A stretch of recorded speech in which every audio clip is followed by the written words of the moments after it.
Hello, everyone. Welcome inside the Red Earth Production Studios for this edition of YBMcast, powered by Game 7 Baseball, Game7Baseball.com.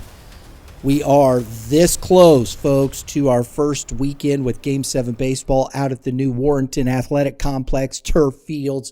We were out for the grand opening, had a great time meeting all the officials from the city of Warrenton. Rick Ben's out there with Prime Sports Midwest. I'll spit it out in a minute. And rad, ridiculously awesome trip. Andy Adams there. Good stuff. We had a great time. We were going to see you. We'll be out with the cameras. We're going to set up our studio all day Saturday. We're going to be doing interviews, trivia. We're giving away baseball cards as we normally do. We're going to have a lot of fun Saturday. Live stream 14U Championship on Sunday. Game7Baseball.com. Today, though, we are talking some high school baseball. And on our Prime Sports Midwest call-in link, I have two gentlemen from Prep Baseball Report, Deigo Solaris and Andy Urban. Gentlemen, how we doing today? How's it going, Brian? Thanks for having us. Good. Hey, baseball season is off. We've had, I know, Deigo, we were talking a little bit before the show. We've had some pretty decent weather. You guys on the other side haven't had as much, right? Down here, it's been good. St. Louis area, it's been great. The further north you go in Chicagoland, Central Illinois, not so much. But we've been pretty lucky. 70 degrees opening week. Can't really complain with that. So, Andy, how about the weather in your neck of the woods? Until yesterday, it was phenomenal. Used to freezing through those first couple weeks, or first week at least, and yesterday got us. Almost everything in the state canceled with wind chills down to 22.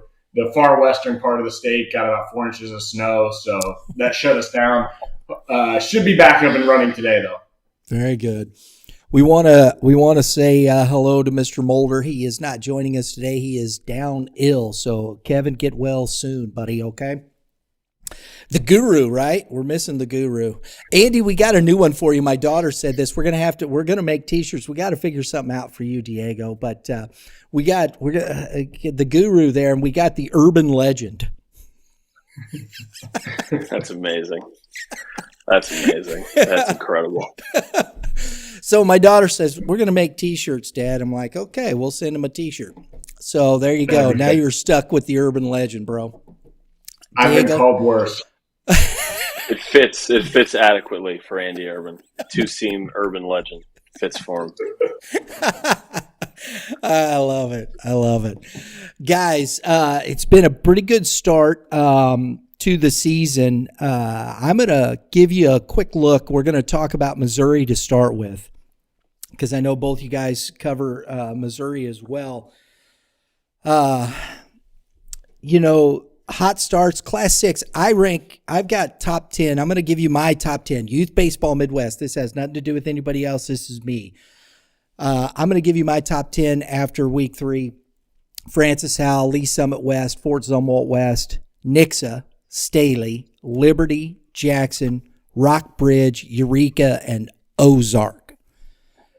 That's the way I see that top 10 unfolding. Although it's interesting, as we're sitting here today talking, Howell lost their first game of their Midwest Classic to Summit, Class 5 school, which I think is interesting.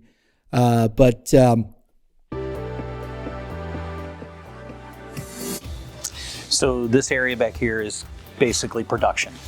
They do a lot of the artwork back here. They do the production. So any of that stuff that comes in off of, we'll say, our fanware stores, stuff that comes in off the team stores, a lot of the coaches wear, a lot of the last minute, hey, we got to have it in the next 10 minutes stuff. That's all comes back here. This area is where all the day-to-day stuff that comes in really goes through. The retail store is its own little entity. This is where the real work is done.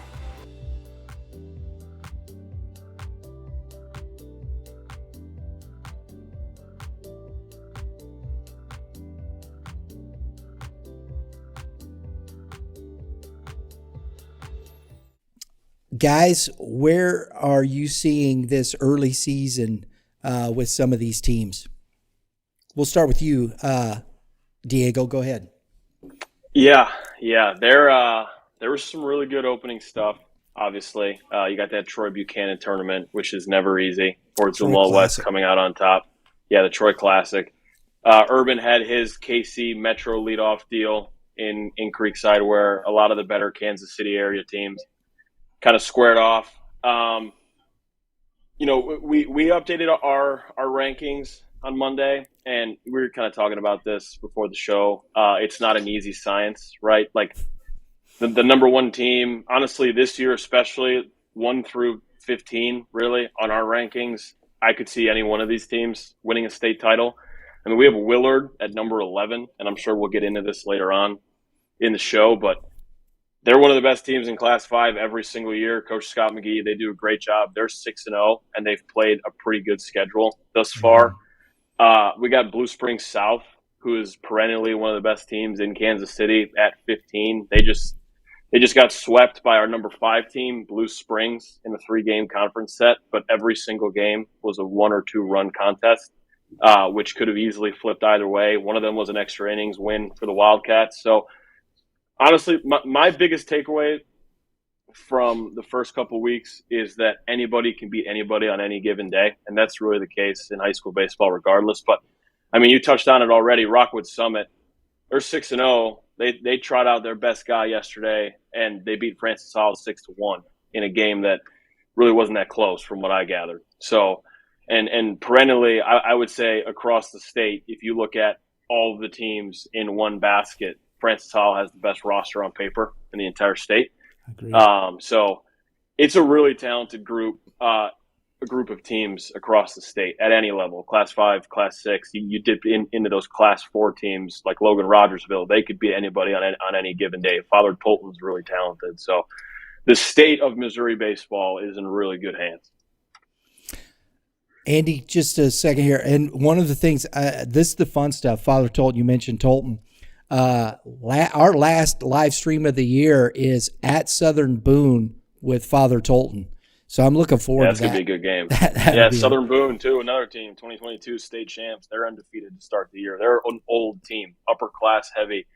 Pretty sure the first 5 or 6 guys in their lineup are seniors. Like, that's a program that they know how to win every year, and now they're old and experienced, and they're off to a great start. Brian Ash does a phenomenal job there, too. Like, it's going to be a really good baseball down the stretch here in Missouri. So absolutely. Andy, go ahead. Yeah, so I was lucky enough to get to watch that KC Metro leadoff tournament that just had talent everywhere. And they are who we thought they were out of that one.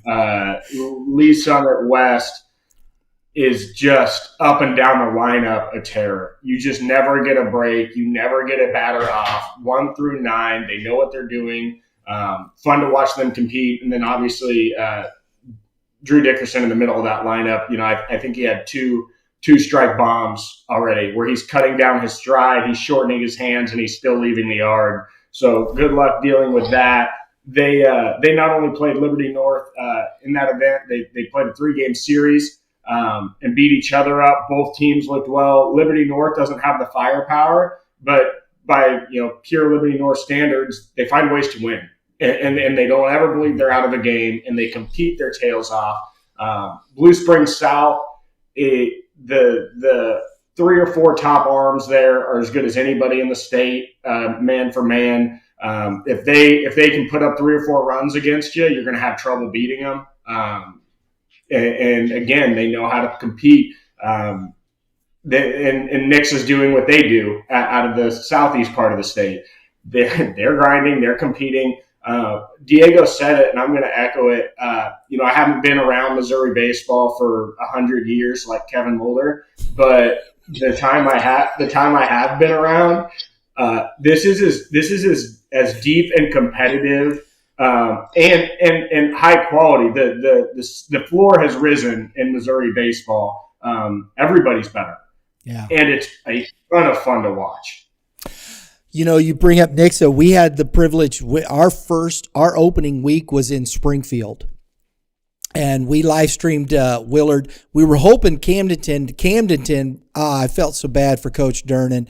I mean, he lost 5 dudes right off the get, And it's just, it was, I felt bad, but we got to see Willard. We live streamed that Willard Camden game. And then on Thursday, I'm going to tell you something, guys. I know Springfield Catholic got a bump because of the championship, punts. They're in Class 5 now. If that team comes together and they're pitching, that's going to be a hard team to deal with in come district time. Coach Spitz got that team playing. They believe they're young. They got a freshman that came in late in the game for Jack Smith playing second base, Eli Henderson, and Colin Kelly was dealing for Nixa. And this kid with 2 strikes beat the right fielder on a double, just crushed the ball.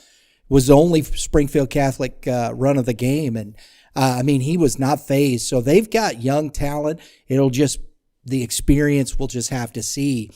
And we really enjoyed talking with, if you get a chance, folks, go check out the podcast we did with Coach McGee, Coach Hughes, and Coach Spitz. It's a really great interview, great conversation with those coaches, and you get a flavor because Ozark is really good down in that Southwest. I got them at number 10. Branson is going to be tough in that Southwest. And then if you go down the smaller schools, Logan Rogersville, all that program does is win. Glendale. West Plains, too. They're 6-0. They're undefeated. Tank Sims, Landon Montgomery on the mound. Glendale lost a lot of dudes from last year's group, but I would take the middle of that lineup with Sebastian Norman, Mark Ross, Drew Wedgeworth up against anybody in the entire state, to be honest with you. That part of the state in particular, and I actually did listen to your guys' show. It was really good, so I would recommend anybody that hasn't yet do so. But that part of the state in particular, over the last 2 or 3 years especially, is really good. It's really, really good. Like some of the best baseball in all of Missouri gets played in that little southwestern pocket. Yeah, I don't know how much you get to see of that, Andy, but you can't forget. And honestly, guys, in Class 5, I put Webb City over Willard and Fort Zumwalt South. They're undefeated. They lost yesterday. They lost their first game yesterday out of state. They were up 6-0 to John Hersey, which is from Illinois. It's actually not a bad loss. John Hersey is in our top 10 in our Illinois Power 25 rankings. They're loaded. They were up 6-0, and kind of John Hersey chipped away, brought them back. But the top of that lineup is absolutely relentless. I think they won all 5 of their first games by 10 or more runs. Yeah. Sam Weller, Drew Vonderhaar, Christian Brock, Sean Hunt. I'm sure I'm missing some guys, but they were putting up runs in bunches. And that's a team that, last year they didn't have the sexiest record going into the playoffs. And when June rolled around, they were in Ozark. So, and the year before that, they were pretty darn close to making it too. So the Drew Vonderhaar kid is a guy that I've watched for a couple of years just keep getting better and better and better. And he's turned into a real offensive weapon. Love watching him play. I think it's so interesting, guys. We've hit, Northwest, Central, East, Southwest, Missouri, and everything. And then in the middle, let's talk about Rockbridge, right? Yep. That team right there, you got your. I think there's a team right there that could win state.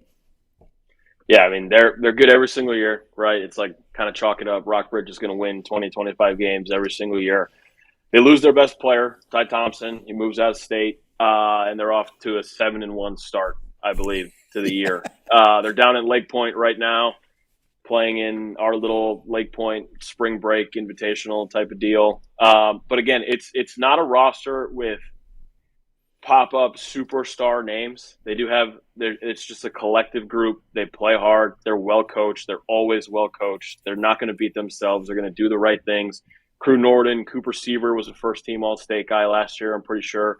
And the guys that take the mound for them, they're just going to fill it up. They're going to play good defense and find ways to win ball games. And those teams, when late May and early June roll around, as we all know, are very hard to beat in the playoffs. So. And we didn't even mention Staley or,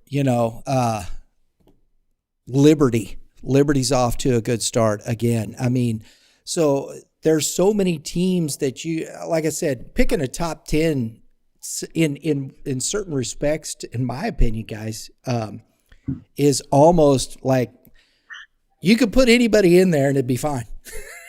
You'd be like, yeah, I'm there's an argument to be made. We'll stick with our argument, but it's not to say you couldn't flip this around and have some legs to stand on. I mean, it's crazy. So Class 5, though, real quick, before we, because we've touched on a little bit, I got Webb City, of course, at number 1. I like that. And really what put that over the top for me is they got to that Ozark, they got that experience, they got most of that team back. So I think, and I have Rockwood Summit at 4. I like, and then they proved that yesterday, beating Howell. I like Parkway Central. I think they're a solid group. Kearney out in the western part of the state. Andy, I want to get your thoughts here just a second on Kearney. St. Francis Borgia, Fort Zumwalt East, Festus, and Westminster Christian. But I want to talk about some of those schools like Smithville, Kearney, some of the teams we don't know are as familiar with in maybe the lower classes there, Andy. Yeah, so Kearney's a team, again, that KC Metro lead off, I got to see them play a couple times. They're the definition of blue collar.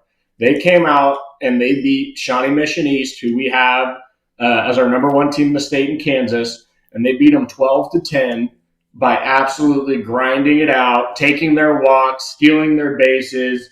And that Shawnee Mission East lineup, the middle of it is as good as anyone in the country. And I'll argue that with anyone. And Kearney didn't care. They said, great, you'll put up yours, we'll put up ours. And they just kept putting up runs. And that's going to be the identity of that team. And that's a team, if I'm coaching a high school baseball team, I do not want to see them in the postseason. No matter who I got on the mound, no matter what my team looks like, I'll pass on Kearney. Gotcha. So who else are we looking at in that Class 5 in that area?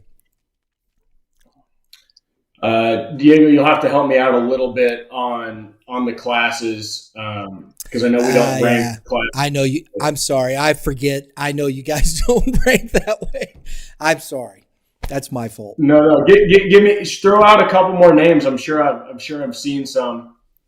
Well, let's look at Smithville. I think is over in that area. Correct? Am I wrong? Yep. So Smithville doesn't have the talent they've had in the past. Okay. They typically have had a guy or two that really jumps off the page. What they've got this year is they've got a competitive group of guys that pull together. They compete. They throw strikes on the mound. They make good decisions on the defensive end, and they're going to wear you down in the game. They're just going to keep coming.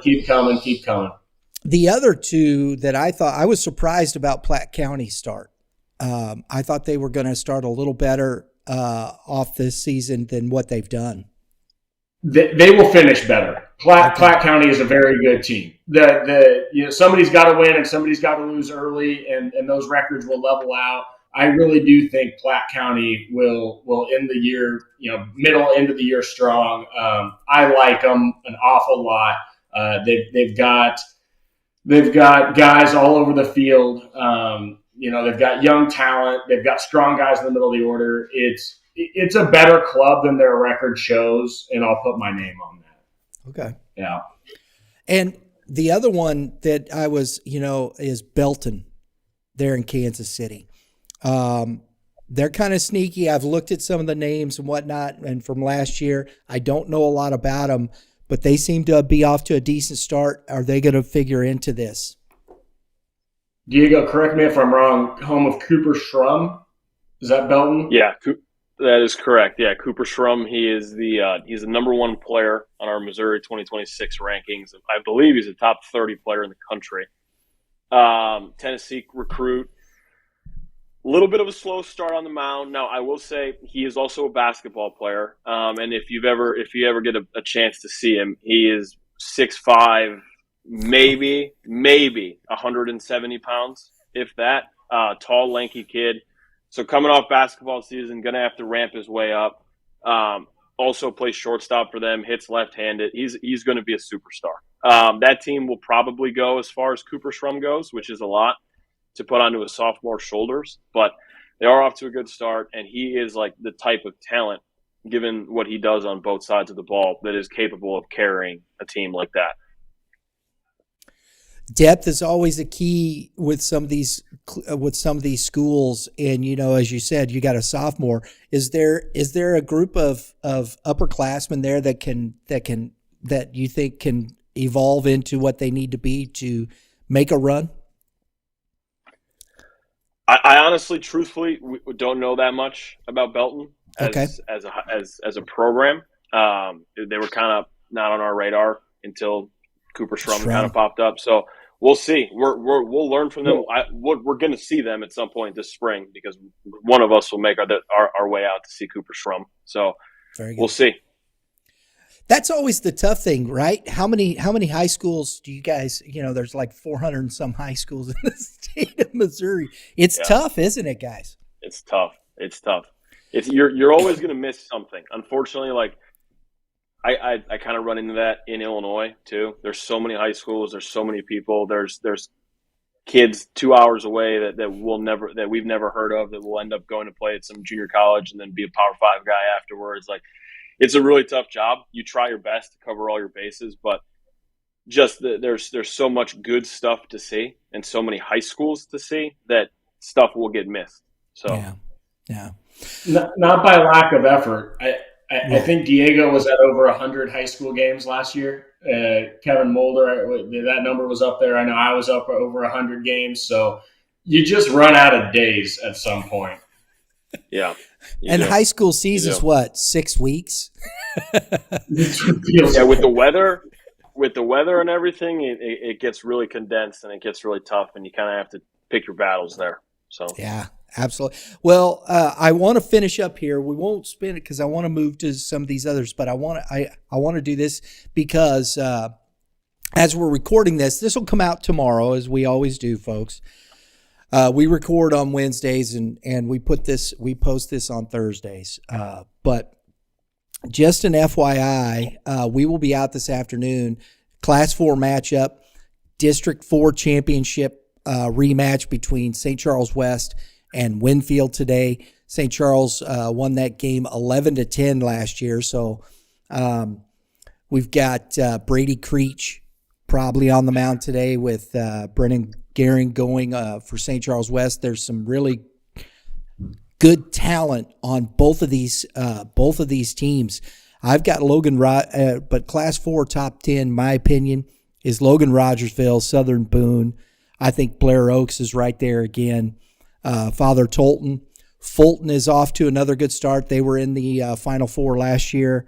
Winfield, Central, Park Hills. St. Pius X over in Kansas City is off to a good one again. Kennett, and then I got St. Charles West at number 10. Guys, what are your thoughts on some of these smaller schools? Yeah, Logan Rogersville, we have them at number 1, followed up by Father Tolton. Logan Rogersville is 1 loss on the year, and they are as advertised. There's a reason we basically had them at number 1 all of last year too. It's a pretty loaded group. They did lose some pieces, but they're starting to get contributions from guys that they weren't as reliant on last year. They got Jackson Rousey, Fort Scott commit, hitting in the 3-hole. Saw him a few times last summer. He's got ridiculous raw power, and he's starting to tap into it in game. Obviously, we all know Ross Lawrence, Missouri State commit, about as good as it gets on the mound in the entire state. Doesn't wow you with crazy velo, but the kid knows how to pitch. He gets outs. Struck out 9 guys yesterday and 5 scoreless. And he's one of their better hitters too. Gets in the 2 or 3 hole, plays the outfield when he's not on the mound.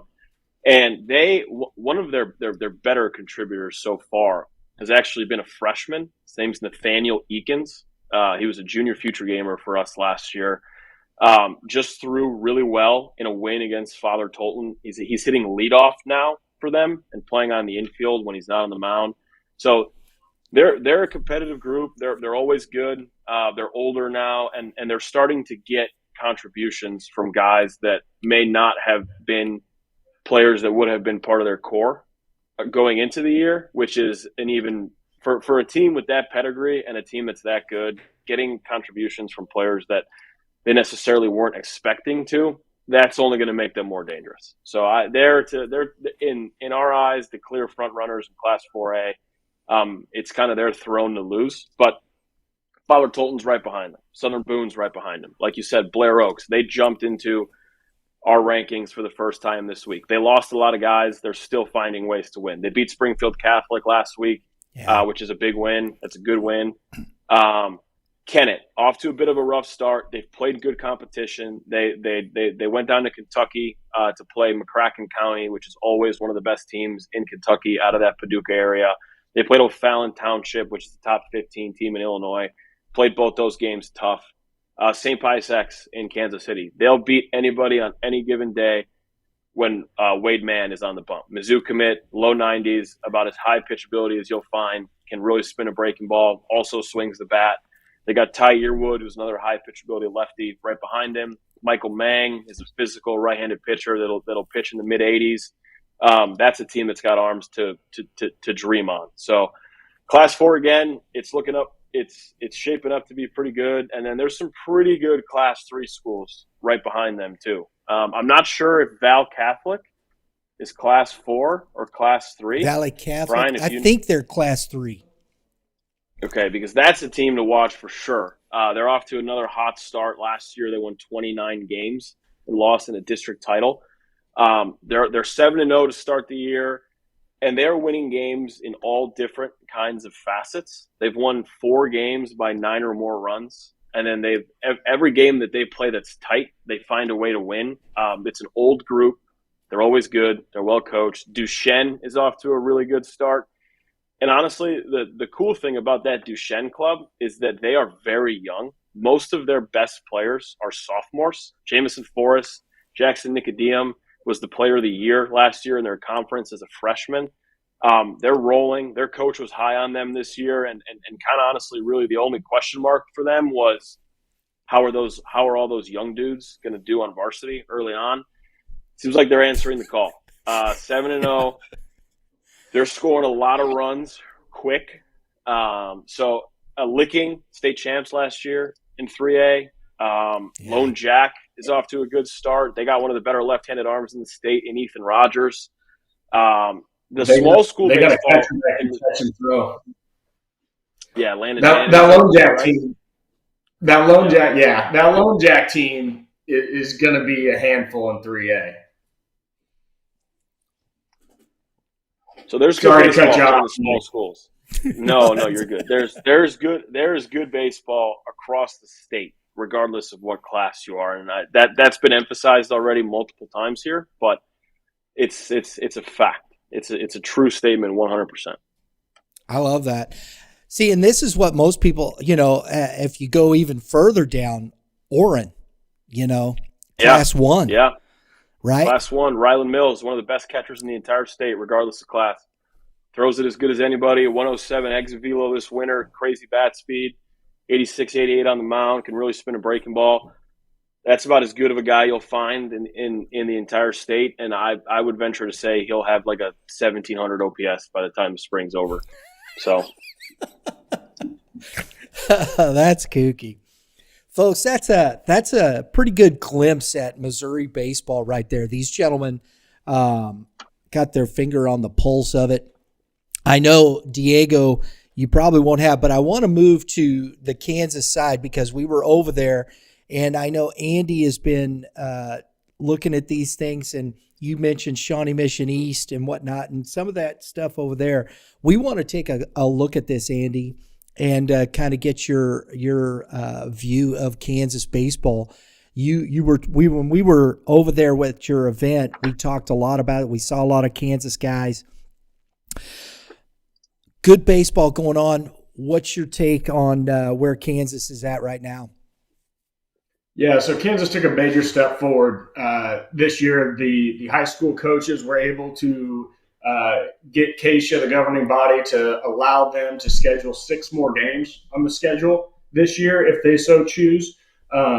which almost all of them, at least the bigger schools did, you're going to see Kansas baseball catch up in a hurry. It's been handicapped a little bit by the fact that there's strict rules on when they can practice, when they can play, how much they can play. They can't play in tournaments, or they lose games.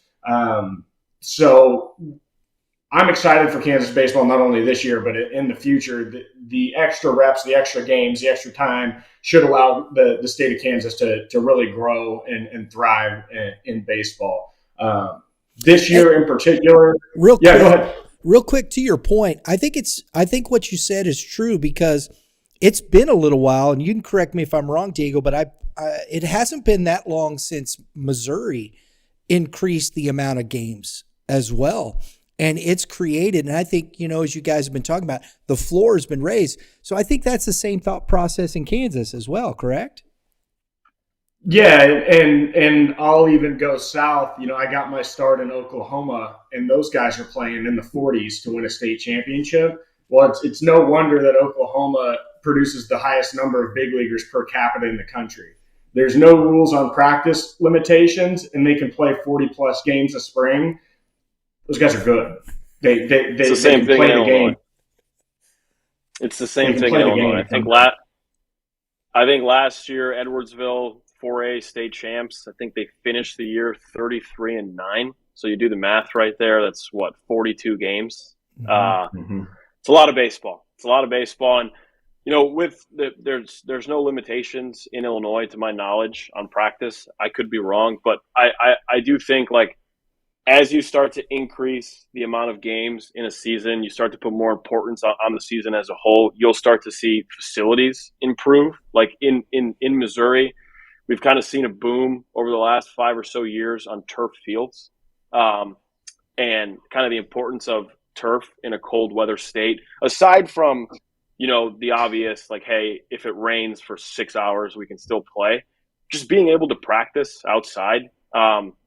I think it was on your show, Brian. Somebody mentioned a quote from the Festus high school coach. I'm blanking on his name right now. Jeff Montgomery. But about how them getting turf changed everything, because they were able to get outside more, and then they go off and win a 5A state title. It's a huge deal, and as you play more games, you put more importance on the season as a whole. You put more importance and more of an emphasis on the facilities to kind of match, what football has, what basketball has. You're going to see an improvement in the state as a whole. Wisconsin, for example, for the longest time was a state that didn't really have a plethora of high-level baseball players coming through. And then they decided, hey, let's switch the season over to spring. Okay, so what do we do? Now it's colder outside. We have to build more indoor facilities. So now all these travel teams have really nice, high-quality, state-of-the-art indoor facilities so you can train year-round. Jared Kelnick was the 5th overall pick in the draft. He's out of Wisconsin. Gavin Lux was a first-rounder. He's out of Wisconsin. Gavin Keelan's tearing it up at Louisville right now. He'll be a first-rounder next year, out of Wisconsin. J.D. Dix going to Wake Forest, one of the best players in the country, out of Wisconsin. Jack Deteen, one of the best right-handed arms in the country, out of Wisconsin. That stuff wasn't happening 10 years ago. So I think, me personally, I'm new to Kansas, like just kind of from afar, following it, checking in. But the baseball in the 25 class, especially the 26 class, what I've seen from the 27s, it's really good. The Kansas 2026 class, the first 25 players, and honestly probably even deeper on those rankings, I'll match those up against anybody in the entire Midwest. And Urban, you can correct me if I'm wrong, but 5 years ago that was not the case. It's 100% right, Diego. You hit the nail on the head on all of those points. You're seeing the turf fields get put in the Blue Valley school districts and the Shawnee Mission district. You're seeing facilities upgrade, you're seeing schedules get bigger, and you're already seeing some of the younger talent pools get better because they have better resources, they have more opportunities. It's a really exciting time to be a young player and to be a coach in Kansas high school baseball. So yeah, that's all dead on, Diego. It's really well said. Who's so Shawnee Mission East? Give us a taste of that top 10. What are you seeing right now, Andy? Yeah, so Shawnee Mission East, it's Murderers Row in the lineup. They've got Scotty Fagan leading off, a Hutchinson Community College commit. Shortstop closer for them is going to be up to 90 on the mound. He's not the prettiest defender you've ever seen at short, but man, he knows how to get the ball in his glove and then throw it to first base over and over and over again. He doesn't miss. You like having one of those guys there, a leader type mentality. Out of the two hole, they've got Carter Rose. Carter's probably going to play college baseball as a left-handed pitcher, but brings a left-handed bat to the two hole that can handle the barrel. Going to be an experienced guy on the mound. The three hole, this is when you get really dangerous. You start talking about Jack Jones, 2024 Tennessee commit. Jack has had some up and down in his career. Right now, to say it's up is an understatement. He started the year off with a couple home runs, a couple doubles. He's stealing bases with athleticism. He's a dude over at first base. And I know that sounds weird to some of the baseball purists. What do you mean you have a dude over at first base? Come watch him play. You'll understand what I mean. The defense is through the roof. And then you have Colton Sims. Colton Sims in the four-hole. Junior Vanderbilt commit was our player of the week. He only hit .533 with 2 home runs, 2 doubles, and made some web gym type plays at third base. 9 RBIs for them out of the four-hole. Anthony Mazza, another Hutchinson Community College commit as a catcher, 2 home runs, a couple doubles. And I think is perfect on caught stealing runners, which is, the offense is awesome to see him developing, but he's really a defensive first, absolute hand cannon behind the dish. And you just keep going. But that part of the order is just really fun to watch. Did you say 5 home runs already? From that team? Yeah, you got for Mazza or for the whole team? You got kid. Mazza's got 2. So Mazza's got 2. Sims has 2, I believe. Jones has 2, and they're through a week of baseball. So, yeah, good luck. And then on the mound, what makes them most interesting? They've got, Scotty Fagan, the closer, is back. Weston Lyerly, an Illinois State commit. Pretty steady Eddie guy. He's going to pitch in the mid to upper 80s, but really pitching, 70%, 65% off a slider that's going to get anybody out. He's going to anchor the staff. Carter Rose from the left side is going to give them a left-handed strike thrower look. He's going to get into the mid 80s, might jump into the upper 80s, but lots of experience there. And then the two game changes for them are next. 2 guys that were injured over the last year who are just getting back to meaningful innings. And Nate Schlote, he's a 6. I'm gonna shortchange him here. Probably 6'3", 6'4" right-hander who's been up to 90 miles an hour with a good slider. The sky's the limit for him as far as his development, what he could turn into. And another 2025 in Michael Winter. Michael, we just saw opening day was 84, 87. He's going to throw harder when it stops freezing outside. If those 2 guys do what I think they're going to do, it gives them 5 legitimate arms. It gives them the toughest lineup in the state. On any given day, they should win on paper.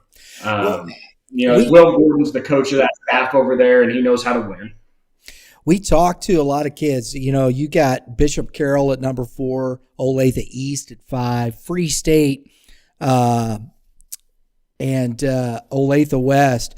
We talked to a lot of kids at your event from those schools, and they're right there in the top 10. This is going to be a pretty difficult, there's a lot of good ball players on those squads, isn't there? Yeah, and especially our opening day, our first week and second week rankings, we tend to lean on our knowledge of the prospects. So far this year, the teams with the prospects have also been the teams that are winning and figuring it out. So to your point, a lot of those guys that were at the preseason All-State that got those invites play on the teams that are winning so far. It's a pretty talented group. Blue Valley West returning 6A champs. They were supposed to be lighter on the mound. I just saw, they're two of their newcomers, or 2 of the guys that didn't throw a ton of innings last year. One was 85, 87 with a nice breaking ball. The other was 83, 85, and everything cut about 6 to 8 inches. So when you're reloading with those types of guys, Blue Valley West, led by Eli Lovich, who was our preseason pick to be player of the state. And, they've won the last two 6A state tournament, state titles. Coach Allison knows how to win. Roy Roseman, where is he at? Yeah, that's an Olathe West prospect. Roy Roseman, Micah McGavern, both those guys were at that preseason All-State event. Both of them you looked over and were like, holy cow, those guys are physical. They're both hitting, and Olathe West is winning. And I love Roy Roseman. That kid is fun to talk to. He's one of those personalities, right? And Will Howard, where's Will Howard at? Will Howard's at Baser Linwood. Baser Linwood just fell out of our top 25. Will's been up and down a little bit this spring, but the tools are ridiculous. And Baser Linwood, if I had to guess, will definitely be back in the top 25 when they settle in a little bit. Gotcha. It's a good group. Yeah, because these are the people that stand out. Because Will, there's one of those personalities. I remember he's always smacking the dudes on the back before they do the jump. I think I would fold in half if Will Howard smacked me on the back. That's about as physical a dude as there is in the state. You're talking a guy with 100 plus exit velo. Deigo, you'll like this 87 from the crouch from behind the dish. So there's arm strength. It's, oh, by the way, he can run, he can jump. Yeah, he was the fastest catcher there at that deal, wasn't he? And I would think would be the fastest catcher at like 98% of events across the country. He just is a really good athlete. He'll get up on the mound and be in the upper 80s too if you need him to be. So Will and the boys at Baser Linwood, they'll get on track.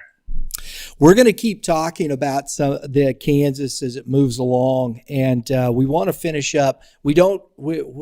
And folks, just an FYI too, and this is something I want to do with both Deigo and Andy as we move forward. We just finding time, especially during the season, I know is difficult for these guys, but love to get on and talk just a little more in particular about the teams in these states. So we'll try and do that. But Illinois is again, I know Edwardsville, and that's where it ends for me, Deigo.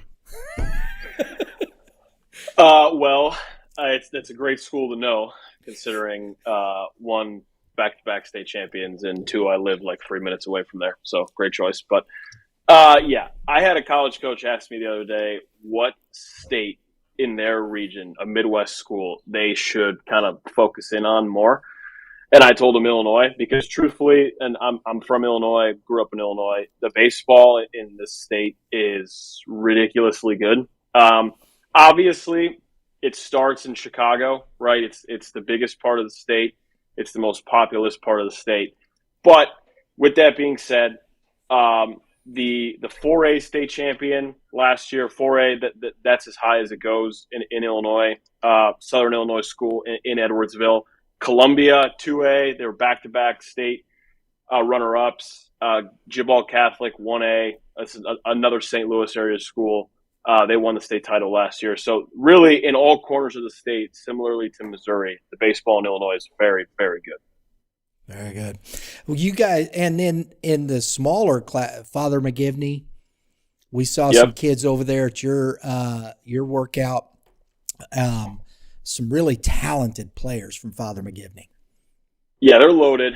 They were 2A last year. They won 30 plus games. They went to a super sectional, which is the equivalent of like a district championship in Missouri. They lost to Columbia and Dominic Vagley, who is the Saturday starter at Kansas right now as a freshman and has the second lowest ERA in the entire country for all true freshmen. So pretty tough matchup there. But they actually are, so they were 2A last year because of competition factor. They're 1A this year now. The school is very small. It's about half the size of your local Walmart. And they are as loaded and as deep and as talented as 3A, 4A schools. It's a private school. The roster is really good. They bring back a large majority of their contributors from last year's group. And they add some new pieces. Isaac Wendler, Brian, one of the guys you got to see at our Southern Illinois preseason ID. He had a couple homers for them as a freshman last year. He's hitting cleanup now as a sophomore and starting every single day. Omar Avalos, he's a 2027, so he's a freshman, top 20 player in the Illinois 2027 class, left-handed bat.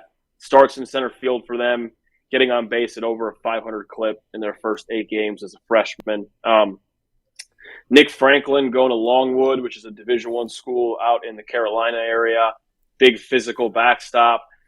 I saw them on opening day, and right behind Father McGivney's field, there's like their nice scoreboard, 20 feet of grass, and then a street.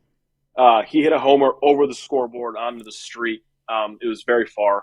But honestly, his biggest asset is behind the plate. The kid can flat out catch. He's got a big time arm, really good receiver, steal strikes for his pitchers, kind of brings that veteran presence behind the plate that every good high school team has. So they're really good. I'm not going to tell you that I know every single 1A school in Illinois. I know a lot of them, but I'd be hard pressed to find one that's better than Father McGivney right now. So the only reason I really know Father McGivney is, first and foremost, my nephew who lives in Troy goes to Maryville Christian, which is like a stone's throw from Father McGivney over there.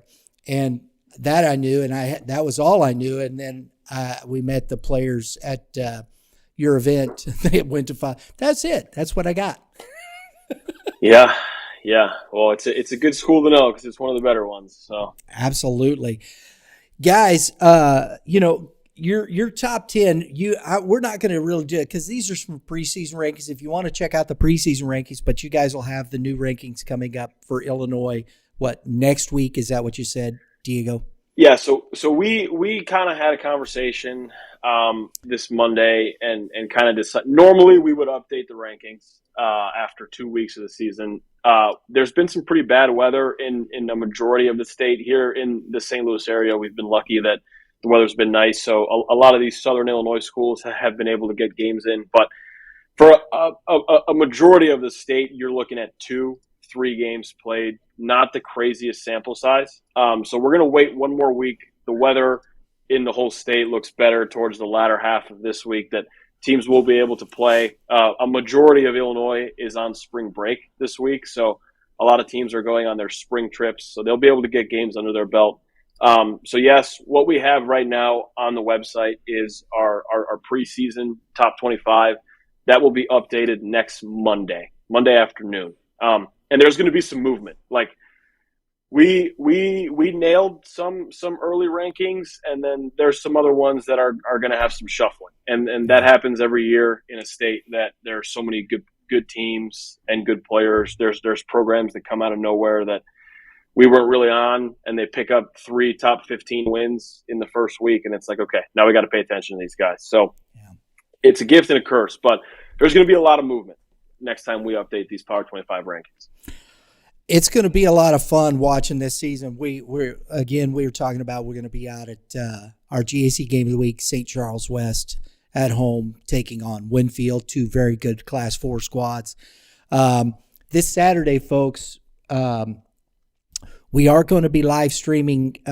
Hopefully we'll get both at the same place, but the third place game and the championship game of the Midwest Classic, thanks to Coach P. We appreciate him working with us that way. So we're going to get out there and live stream both those games. It looks like it's going to be a dandy. And then the following Tuesday, our GAC game of the week, we're going to be at Fort Zumwalt South. We get our first look at them taking on Liberty. I'm thinking we're going to get Ty Holman and Carter Cox in that, so I'm looking forward to that. We saw Ty Holman early at Francis Howell, and coming off that injury, man, Ty Holman looked really good. He was really good. He's good. Right? He's special. I saw him last summer, still working his way up. He was 90-92. The fastball rides up. He throws from right here. And you will get Carter Cox. He threw yesterday. So that sets him up nicely to start that game. That Zumwalt South team, they are relentless. They are relentless, and I think they're coming for it now after falling short last year at state. whoever they roll out on the mound, whether it's Cox, whether it's Hankey, whether it's Tankersley, whoever it is, it's going to be a good arm. So yeah, that team is loaded. So we got some really good baseball coming up for you guys, gentlemen. As always, Andy, thank you very much for taking the time today, talking baseball with us. We do appreciate it. Deigo, the same. Appreciate your gentlemen's time. Hopefully you can make it back next Wednesday so we can talk some more baseball. I appreciate it, and we'll keep updating the folks on what's going on around as much of the Midwest as we can. Thanks, Brian. Appreciate it. Appreciate you having us. Love coming on. Thank you, Brian. Folks, thanks for tuning in. If you like what we're doing, please. Oh, wait a minute. I got to do this. Make sure you follow these guys. X. Deigo, tell them where you're at on X. Just find all of our coverage at Prep Baseball Mo. M-O. It's our new Twitter handle. Switched it over from PBR Missouri to now at Prep Baseball Mo. At Prep Baseball KS for the Kansas stuff. There's always stuff coming out of there basically every single day. So very good. There it is right there. You guys are on Instagram, pretty much the same thing too, correct? Yep, that is still PBR Missouri and PBR Kansas. We'll be changing shortly, but give us a follow on that too. There you go. Guys, make sure you follow them. It's a great follow. You're going to see players, all that stuff going on. Please hit the subscribe button. If you like what we're doing, please support what we got going on. Hit the dinger next to it, because that's what we do. Chicks dig the long ball, and those guys on Shawnee Mission East are flat out digging the long ball. Goodness mercy. That's a lot of home runs for a team early in the season, folks. Yeah. Right? Oh yeah. I've never seen it to open up a Kansas season. I've never seen a team put up 6 in a week before. Jeez, that's a lot of home runs. High school baseball, folks. That's a lot of home runs. My goodness. Appreciate it, guys. Everybody have a great day in the Lord. All you pitchers, keep throwing strikes, or you know what? We're gonna do it because we got the T-shirt. Live in the K zone. That's where you ought to live. You got to live in the K zone. Fill it up. Hitters, hit them where they ain't. We'll see y'all next time.